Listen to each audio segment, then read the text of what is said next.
আজকে একটা নতুন প্র্যাকটিক্যাল সাবজেক্ট নিয়ে এসেছি। আমাদের টেকনিক্যাল পার্সনরা বললেন বা আপনাদের থেকে অনেকে কমেন্ট বক্সে লিখেছেন যে কিভাবে লিকুইড ডিটারজেন্ট তৈরি করা যায়। তো লিকুইড ডিটারজেন্ট নর্মাল মার্কেটে একটু কম সেল হয়, তো কম সেল হোক, অসুবিধা নেই। যে আইটেমের সেলটা কম তার প্রফিট অত্যন্ত বেশি এবং কম্পিটিশানটা কম, কারণ ম্যানুফ্যাকচারিং ইউনিটগুলো কম থাকে। যেমন হয়তো আপনি এক্ষুনি ভাবছেন যে কম সেল, স্যার বলছে যখন কম সেল তাহলে আর কী করব। কিন্তু আমাদের পুরো ভারতবর্ষটার কথা বাদ দিচ্ছি, শুধু পশ্চিমবাংলাটা দেখুন না, কত বড় কত লোক, তাই না? একটা মার্কেট প্রতি যদি 5 পিস করে আপনার ডেলি বিক্রি হয় তাহলে কত বিক্রি হবে। আর একটা জিনিস, এর কোনো মেশিনারি লাগছে না, যে একটা ফিক্সড ইনভেস্টমেন্ট, একটা মেশিন কিনেছি 2 লাখ টাকা দামের, চলছে না, বড় ক্যাপিটাল, তা কিছু নয়।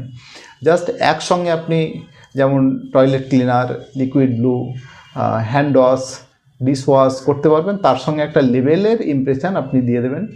ওখান থেকে কাটিং করে কিছু লিকুইড ডিটারজেন্ট বার করে নেবেন, দেখবেন চলবে। এবং কিছু কিছু কালেকটিভ মার্কেট আছে। আমার তো একজন স্টুডেন্ট আমাকে শিক্ষা দিয়ে গেছে যে ট্রেনে, শীতকালে ট্রেনে কিভাবে বিক্রি করা যায় এবং প্রতিদিন কতটা বিক্রি হয়। 1500-2000 টাকা প্রতিদিন কামাইছে, সন্ধ্যাবেলায় শুধু 4-5টা ট্রেন কাজ করে। তো আমি বলছি না যে ট্রেনের মধ্যে গিয়ে হকারের মতো করে বিক্রি করুন, হ্যাঁ সেটাও করলে খারাপ নেই বা ক্ষতি নেই। সেলটা তো মানুষকে বা কোম্পানিকে বড় করে, সেলটাই আসল জিনিস।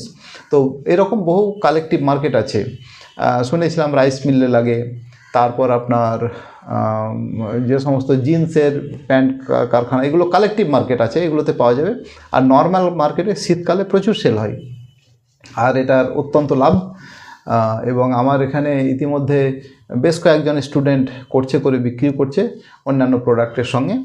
এটা হচ্ছে মেন প্রোডাক্ট নয়, এটা সাবসিডারি প্রোডাক্ট, সহকারী সঙ্গে চলবে আর কি। তাহলে চলুন দেখা যাক যে লিকুইড ডিটারজেন্ট মেশিনপত্র ছাড়া হাতে কীভাবে তৈরি করা যায় এবং কত লাভ করা যায়। তাহলে আসুন দেখে নেওয়া যাক এবার, যেটা বললাম লিকুইড ডিটারজেন্ট কীভাবে করা যায়। তো এখানে আপনারা ফার্স্ট হচ্ছে আইটেম কস্টিক সোডা। কস্টিক সোডাটা আপনারা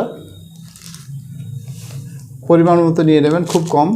25 গ্রাম হলে ওয়াশিং পাউডারটা কম হয়, 50 গ্রাম হলে একটু বেশি হয়, 100 গ্রামের বেশি দেওয়া যাবে না।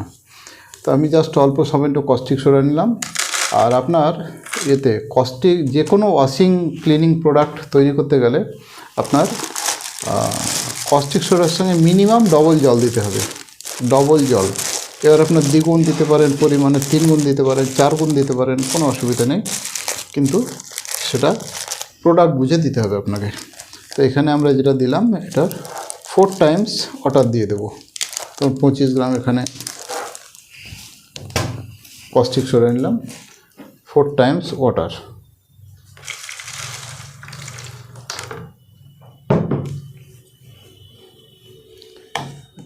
এই জলটা, কস্টিকটা ভালোভাবে গুলে নেব, ঠিক আছে? আচ্ছা, অ্যাসিড স্লারিটা নিয়ে এটা সম্পূর্ণ ঠান্ডা করে নেবেন। কস্টিক জলে কিন্তু হাত দেবেন না। কস্টিক জলে হাত দিলে হাতটা আপনার খুব জ্বালা করবে এবং চামড়ার ক্ষতি হতে পারে, প্রচণ্ড গরম হয়।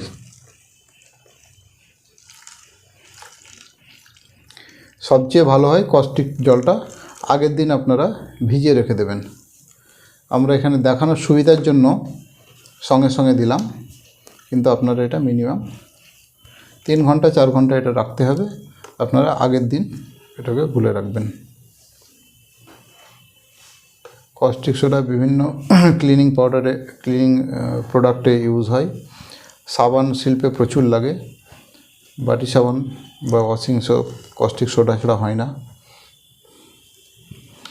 আর কাছাকাছি থাকলে এটা মাস্ক পরে নেবেন, ঠান্ডা করে নেবেন আর কি, ঠিক আছে? তো কস্টিক সোডাটা সম্পূর্ণ জলে গুলে গেল, ঠিক আছে? এবার আপনার এখানে দিয়ে দেবেন ইউরিয়া।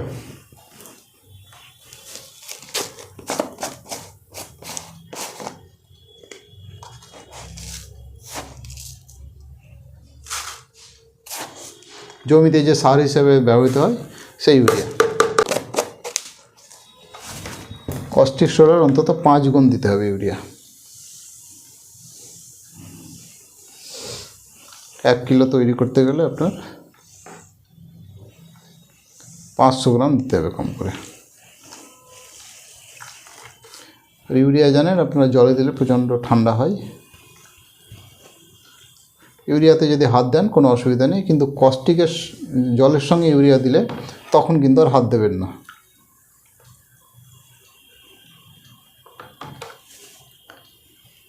এবার দিচ্ছেন আপনি অক্সালিক অ্যাসিড, ইউরিয়ার সম পরিমাণ, অর্থাৎ 1 কিলো অ্যাসিড চাইতে 500 গ্রাম। এটা সঙ্গে সঙ্গে আপনার গলবে না, একটু সময় নেবে।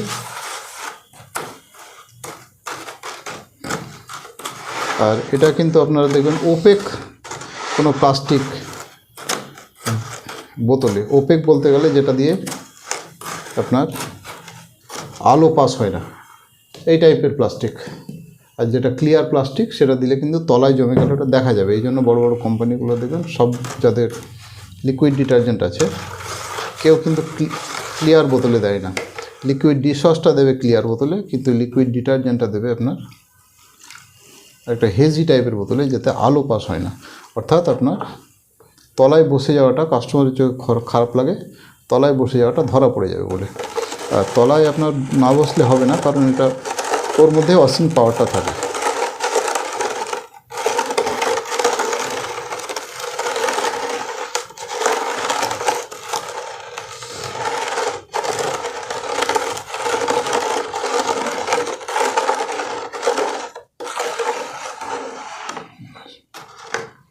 এই যে দানা দানাগুলো দেখছেন, এগুলো কিন্তু শেষ পর্যন্ত অনেকটা থেকে যাবে। আপনাকে প্যাকিং করতে গেলে এটাকে এ দিয়ে প্যাকিং করতে হবে, বাদ দিয়ে। আর এটা দিচ্ছি আপনার প্রত্যেকের পরিচিত ল্যাবসা বা অ্যাসিড স্লারি। ইউরিয়া এবং টিএসপির পরিমাণের ডবল।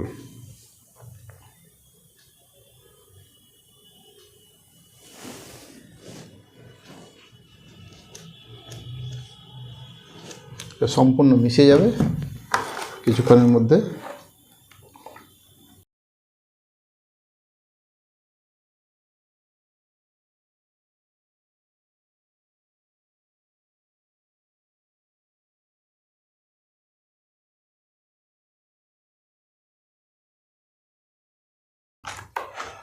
ভালোভাবে এটা মিশিয়ে নিয়ে তারপরে পরিমাণের পুরো জলটা এর মধ্যে দিয়ে দেবেন।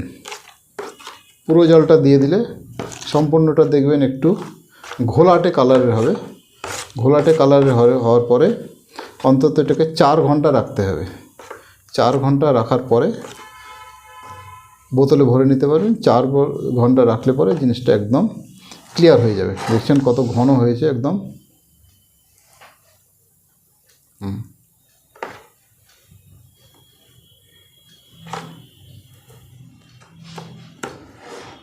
আচ্ছা,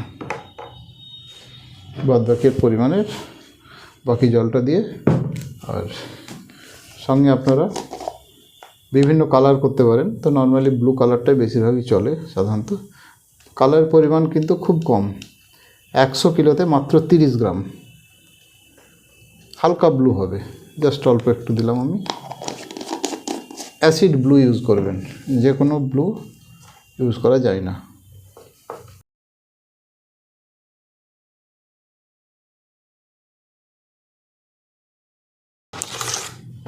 সঙ্গে সঙ্গে দেখতে ভালো লাগবে না, কিন্তু এটা 4 ঘন্টা পরে এর আসল কালারটা চলে আসবে। বাকি জলটা দিয়ে দেবেন।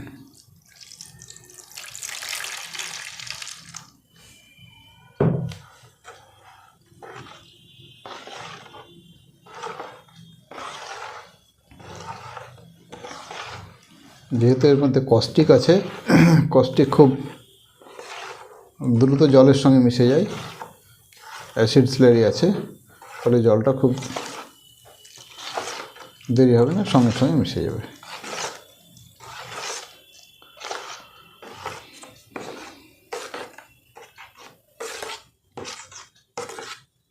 দেখুন এতটা জল দেওয়ার পরেও কিন্তু ঘনত্বটা প্রায় সমান থেকে গেল।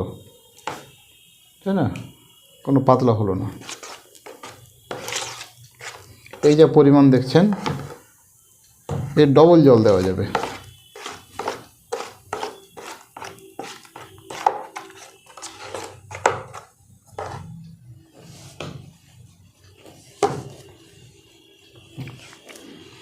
আর সব শেষে আপনারা দেবেন পারফিউম।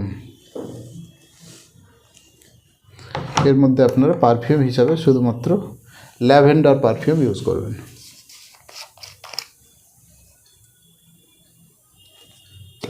পারফিউম দিলে একটু আপনার লিকুইড হয়ে যায়। আর এটাকে যদি বেশি জল কখনো পড়ে যায়, ঘন করতে যান, তাহলে আপনার হয় সোডিয়াম সালফেট বা আপনার সাধারণ লবণ দিলেই এটা কিন্তু আবার ঘন হয়ে যাবে আগেকার মতো। নিশ্চয়ই আপনারা সুগন্ধ পাচ্ছেন। Liquid detergent 99% ready. 1% যেটুকু বাকি আছে শুধুমাত্র সময় দিলেই হবে। এই সময় দিলে এই বাউলসগুলো সমস্ত উপরে উঠে যাবে, উঠে গিয়ে জিনিসটা একদম ক্লিয়ার হবে। এই হচ্ছে আজকের একদম লিকুইড ডিটারজেন্ট। তাহলে আপনারা দেখলেন যে লিকুইড ডিটারজেন্ট খুব সহজে কিভাবে তৈরি হয়ে গেল। এবার হয়তো আপনাদের কিছুটা প্রশ্ন থাকতে পারে জানার, যে স্যার এর দাম কত পড়বে, ব্যবসাটা করতে গেলে কত টাকা আপনার ইনভেস্ট করতে হবে এবং আপনার প্রফিটটা কীরকম। তো আমি মোটামুটি একটু হিন্ট দিয়ে যাচ্ছি। প্রথমত কস্টিং ধরুন এর মালটার যা দাম তার প্রায় সমান হয়তো বোতলটার দাম, ঠিক আছে। তো আজকের বাজারে ধরুন 500 গ্রামের বোতল সমেত আপনার সর্বোচ্চ খরচা পড়বে 20 টাকা, লেবেল সমেত নিয়ে। তার কম পড়বে তো বেশি নেই। আর দেখলেন তো শুধু জল বিক্রি করে পয়সা, এবং জলকে কি করে ঘন করতে হয় সেটাও দেখালাম। তো যাই হোক, আপনার কস্টিং মোটামুটি এফডি কেজিতে পড়বে প্রায় 25 টাকা কেজি যখন এটা শুধু মালটা, এবং যখন আপনি বোতলে ভরবেন তখন একটা বোতলের দামে হয়তো আপনার 10 টাকা পড়ে গেল। তো 20 টাকা, তাহলে 20, 25, 45কে অর্ধেক করলে 22.5। এই 20, 21 টাকা, 19 টাকার মধ্যে আপনার হাফ কিলো পড়বে। তো এটা গেল কস্টিং। আর একটা সাইড হচ্ছে ইনভেস্টমেন্ট। এই ব্যবসা করতে গেলে কত টাকা লাগবে। প্রথমত লেবেল, যদি আপনি শুধুমাত্র লিকুইড ডিশওয়াশের আপনি লেবেল ছাপান বা লিকুইড ডিটারজেন্টের লেবেল ছাপান, তাহলে আপনার হবে ওই আপনার লিকুইড এটা, তো এই টাইপের আপনার পাউচেও করতে পারেন। তবে পাউচ করতে গেলে আপনার একটু খরচ পড়বে, কারণ পাউচের এটা একসঙ্গে অনেকটা বেশি করতে হয়। বোতলেও করতে পারবেন, বোতলে করাটাই অনেকটাই সহজ, জাস্ট একটা কাগজ ছাপিয়ে নিয়ে আপনি করে নিতে পারবেন। আর ইনভেস্টমেন্ট বলতে গেলে যে কিছুই নাই, ঘরবাড়িটা যদি বাদ দেওয়া যায় তাহলে প্রায় নীল। অর্থাৎ আপনার বালতি, মগ, হাতা, গামলা, খুন্তি, এগুলো নিয়ে আপনার তৈরি হয়ে যাবে। তবু আমি ধরে নিচ্ছি 5,000 টাকা। আর এককালীন কিছুটা লেবেল ছাপাতে হবে। লেবেলটা ছাপাতে যদি সবারই সঙ্গে করেন তাহলে কত, শুধুমাত্র লেবেলের যে খরচাটুকু সেইটুকু 5,000 টাকা।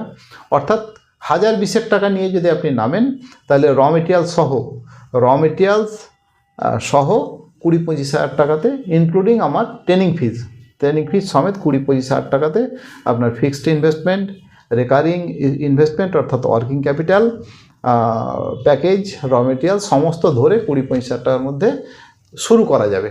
এবার আপনার ব্যবসাটা যত বাড়বে, আপনার কনফিডেন্ট লেভেলটা বাড়লে, অর্থাৎ আমি ঠিক শিখেছি, স্যার ঠিক শিখিয়েছেন, আমি করতে পারছি, এই সমস্ত গুলো যদি আপনি যখন বুঝবেন, তখন আপনি আস্তে আস্তে পুঁজি লাগাবেন আর কি। আর প্রফিট আপনার মিনিমাম 30% তো প্রফিট থাকবেই, মানে ডিস্ট্রিবিউটরকে বিক্রি করলে। আর যদি বড় বড় পাইকারি দোকান দেন তবুও আপনার প্রায় 40% প্রফিট থাকবে এখানে। তো যেহেতু জিনিসটার সেল কম, প্রফিটের সংখ্যাটা আপনার অত্যন্ত বেশি। তাহলে আমি আবার আপনাদের প্রত্যেককে আহ্বান করছি, প্রত্যেকে আসুন শিল্প গড়ি।